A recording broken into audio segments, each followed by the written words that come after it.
Hello guys, welcome to my new vlog. ಎಲ್ಲರೂ ಹೇಗಿದ್ದೀರಾ? ಎಲ್ಲರೂ ಆರಾಮ ಸೌಖ್ಯ ಅಂತ ಎಣಿಸ್ತೇನೆ. ಅಕ್ಕ ಬಂದಿದ್ದಾಳೆ ಮನೆಗೆ, ಅವಳ ವ್ಲಾಗಿಗೆ ನಿಮಗೆಲ್ಲರಿಗೂ ಸಹ ವೆಲ್ಕಮ್. ಅವಳ ಚಾನಲನ್ನು ಫಸ್ಟ್ ಟೈಮ್ ನೋಡ್ತಿದ್ದೀರಾ ಅಂದರೆ ಸಬ್ಸ್ಕ್ರೈಬ್ ಮಾಡಿ ಮತ್ತು ನಿಮ್ಮ ಫ್ಯಾಮಿಲಿ ಫ್ರೆಂಡ್ಸ್ ಒಟ್ಟಿಗೆ ಕೂಡ ಶೇರ್ ಮಾಡಿ. Let's go. Bye bye. See you next summer. ನಾವಿವಾಗ ಚಪ್ಪು ಮತ್ತು ಮಕ್ಕಳು ಹಾಗೆ ಅಪ್ಪನನ್ನು ಡ್ರಾಪ್ ಮಾಡಲಿಕ್ಕೆ ಬಸ್ ಸ್ಟ್ಯಾಂಡಿಗೆ ಹೋಗ್ತಾ ಇದ್ದೇವೆ.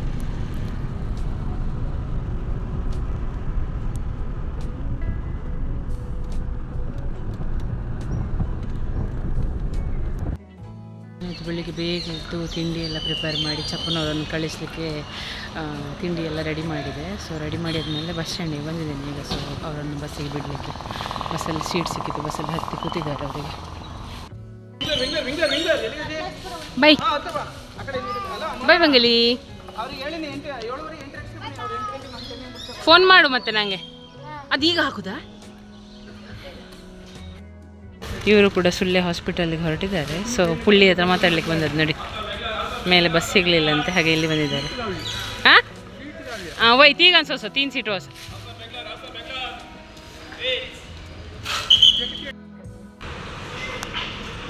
ಚಪ್ಪನವ್ರದ್ದು ಬಸ್ ಹೊರಟಿತ್ತು. ಸೊ ನಾವಿನ್ನು ನನ್ನ ಅಪ್ಪನನ್ನು ಹತ್ತಿಸಿ ಹೊರಟಿದ್ದೆ. ಚಪ್ಪನವರು ಬ್ಯಾಂಗ್ಳೂರು ಬಸ್ಸಲ್ಲಿ ಹೋಗಿ ಆಯಿತು. ಸೊ ಅಪ್ಪನನ್ನು ಸಹ ಬಸ್ ಸ್ಟ್ಯಾಂಡಲ್ಲಿ ಕೂರಿಸಿದೆ, ಬಿಕಾಸ್ ಅವರಿಗೆ 8 ಗಂಟೆಗೆ ಬಸ್.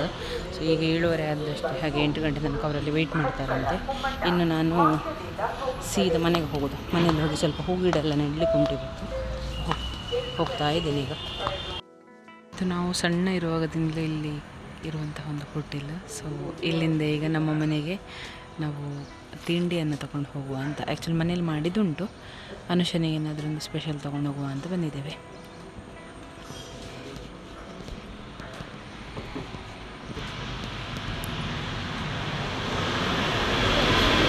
ಗುಂಡುಗೊಂದು ಲೋಟ ಕಾಫಿ ಬೇಕಂತೆ, ಹಾಗಾಗಿ ಇಲ್ಲಿ ಬಂದಿದ್ದೇವೆ. ಹಾಗೆ ಅನುಷನಿಗೆ ಇಲ್ಲಿಂದ ಬನ್ಸ್ ತೊಗೊಂಡು ಹೋಗ್ತಾ ಇದ್ದೇವೆ. ತಿಂತಾಳ ಇಲ್ವೋ ಗೊತ್ತಿಲ್ಲ, ಆದರೆ ಅವಳದ್ದು ಫೇವ್ರೆಟ್ ತಿಂಡಿ ವಡೆ, ಆದರೆ ಅದು ಸಿಗಲಿಲ್ಲ, ಹಾಗಾಗಿ ಬನ್ಸ್ ತೊಗೊಂಡು ಹೊರಟಿದ್ದೇವೆ ಇಲ್ಲಿಂದ. ಇದು ನೋಡಿ ಎಕ್ಕದ ಗಿಡ, ನಮ್ಮ ಮನೆಯಲ್ಲಿ ಇರಲಿಲ್ಲ. ಸೊ ಇವರು ತೊಗೊಂಡ್ಬಂದಿದ್ದಾರೆ ಇವರ ಮನೆಯಿಂದ. ಇನ್ನು ಬಯ್ಯ ಪೋಡು ಅಶ್ವಿನಿಕ ಸುಮಾರು ಹೂವಿನ ಗಿಡ ಮಾಡಿಟ್ಟಿದ್ಲು, ಅದನ್ನೆಲ್ಲ ನೆಡಲಿಕ್ಕಿತ್ತು, ನೆಟ್ಟಾಯಿತು. ಸೊ ಅವಳ ಅನುಷನ ವ್ಲಾಗಲ್ಲಿ ಅವಳು ಹಾಕ್ಬೋದು ಇನ್ನು ಹೂವಾಗುವ ಸಂದರ್ಭದಲ್ಲಿ. ಹಾಗೆ ಅದರ ನಂತರದಲ್ಲಿ ಈಗ ಬೊಂಡ ಕೊಯ್ಯಲಿಕ್ಕೆ ಬಂದಿದ್ದೇವೆ. ಅನುಷ ಬೊಂಡ ಕೊಯ್ತಾ ಇದ್ದಾಳೆ ಇಲ್ಲಿ. ಕೈ ನೋಡಿ ಅದರಲ್ಲಿ ಎಷ್ಟು ಗಾಯ ಉಂಟು ಅಂತ ಕಾಣಿಸ್ತಾ ಇರ್ಬೋದು ನಿಮಗೆ. ಇದಿಷ್ಟೆಲ್ಲ ಗಾಯ. ನಾನು ಮುಂಚೆ ಇರಬೇಕಾದ್ರೆ ನನ್ನ ಕೈಯಲ್ಲಿ ಸಹ ಗಾಯ ನೋಡಿ ಇಲ್ಲಿ ಉಂಟು. ಇದು ಫುಲ್ ಹಿಂಗೆ ಸರ್ಜರಿ ಆಗಿ ಹೋಗಿತ್ತು. ಇದು ಬೆರಳು ಫುಲ್ ಗಾಯ ಇರ್ತದೆ, ಯಾಕಂದ್ರೆ ಹುಲ್ಲಿರುವಾಗ ಈ ಥರ ನಮಗೊಂದು ಗಿನ್ನೆಸ್ ರೆಕಾರ್ಡಿ ಕಳಿಸ್ಬೋದು ಅಂತ ಅನಿಸ್ತದೆ ನೋಡಿ. ಎಲ್ಲ ಕಡೆ ಗಾಯ, ಗಾಯದ ಮೇಲೆ ಗಾಯ, ಗಾಯದ ಮೇಲೆ ಗಾಯ. ಈಗ ಇದು ನೋಡು ಚುರುಂಟು ಮುರುಂಟಿ ಹೋಗಿದೆ. ಅರ್ಚನ ಅದಕ್ಕೆ ನೈಲ್ ಪಾಲಿಶ್ ಹಾಕೊಂಡು ಹೋಗ್ತಿದ್ಲು. ಅಲ್ಲ ಮೆಹಂದಿ ಹಾಕಿ ಹೀಗೆ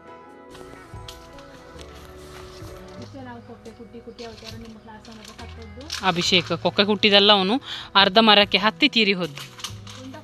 ಹಾಂ ಬೊಂಡ ಪಾಯಸಕ್ಕೆ ಬನ್ನಂಗಾಯಿ ಕೊಯ್ದದು. ಹೇಗಾಯ್ತೆ? ಹಾಂ ಕಾಯ್ತೆ ಬೊಂಡ ಕೊಂಡದೆನ್ನೆ ಇದ್ನಿಯಾ ಎಲ್ಲ ಹೋದ್ರು. ಥ್ಯಾಂಕ್ ಯು ಗುಂಡು ಅಂತ ಹೇಳು. ಬಾಸ್ ಈತ ನಿಮಗೆ ಚಪ್ಪೆ ಉಂಟು ಅಂತ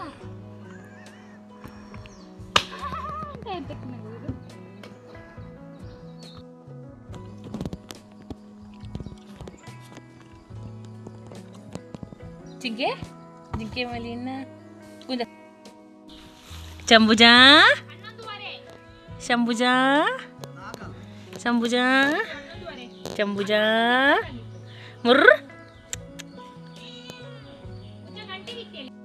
ಎಲ್ಲ ಕುಡಿದಾಯ್ತು ನೋಡಿ. ಈಗ ಟಿಂಕಿನವರಿಗೆ ಬಿಡಿಸಿ ಹಾಕ್ತಾ ಇದ್ದಾಳೆ. ನನ್ನದರಲ್ಲಿ ಸುಂಟ ಈಗ ಈಗ ಅಂಜು ಬಾನು ತಗೋ. ಇದನ್ನು ಸಹ ಹಾಕೋದಕ್ಕೆ ಇದಲ್ಲ, ಅದು ಬೇಕು, ಅದು ಮಾತ್ರ ಹಾಕು.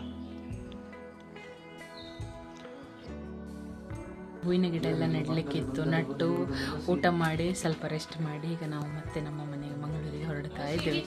ಇವಳಿಗೆ ಸ್ಯಾಡ್ ಅಲ್ಲ ನೀ ಮುಖ ಸ್ಯಾಡ್ ಆಗ್ತದೆ. ಬಾಯ್ ಜಾನ್ ಜಮಿ ಎಂತ ಹಾಂ ತಬ ಗುಂದು ಬಿಷ ಅಲ್ಲ ಅಯ್ಯೋ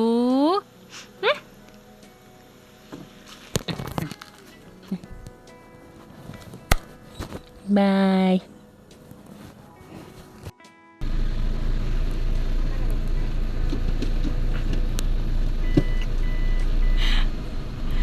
ವಾ ಇರು ಯೂಟ್ಯೂಬರೇ.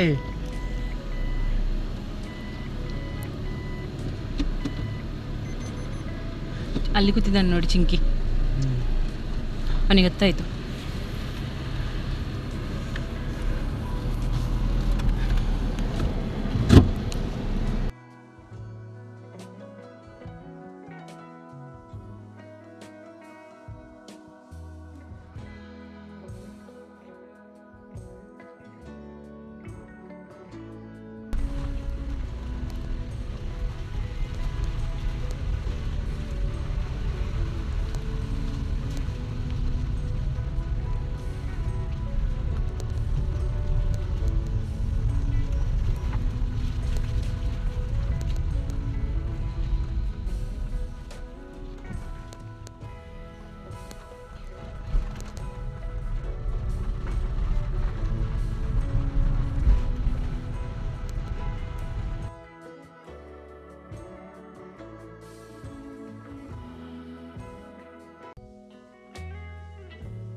ಫೈನಲಿ ನಾವು ಬಂದು ಮಂಗಳೂರಿಗೆ ರೀಚ್ ಆದ್ವಿ. ಸೊ ಇವತ್ತಿನ ನನ್ನ ಈ ಪುಟ್ಟ ವ್ಲಾಗ್ ನಿಮಗೆಲ್ಲರಿಗೂ ಇಷ್ಟ ಆಗಿದೆ ಅಂದ್ಕೊಳ್ತೇನೆ.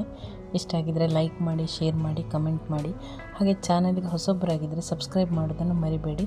ಸೊ ಇಲ್ಲಿ ನೋಡಿ, ಇವಳಿಗೆ ತುಂಬ ಖುಷಿ ಆಯಿತು, ಬಿಕಾಸ್ ತುಂಬ ದಿನ ಆಗಿತ್ತು ಅಲ್ಲಿ ಹೋಗಿ. ಹಾಗೆ ಒಬ್ಬಳೇ ಇರ್ತಾಳಲ್ಲ ಅವಳು. ಸೊ ಅತ್ತೆ ಮಾವ ಇರ್ತಾರೆ, ನಾವಿಬ್ಬರು ಇರಲಿಲ್ಲ. ಹಾಗಾಗಿ ನಾವು ಬರಲಿಕ್ಕೆ ವೆಯ್ಟ್ ಮಾಡ್ತಾ ಇದ್ಲು. ತುಂಬಾ ಖುಷಿಯಾಗಿದೆ ಅವಳಿಗೆ.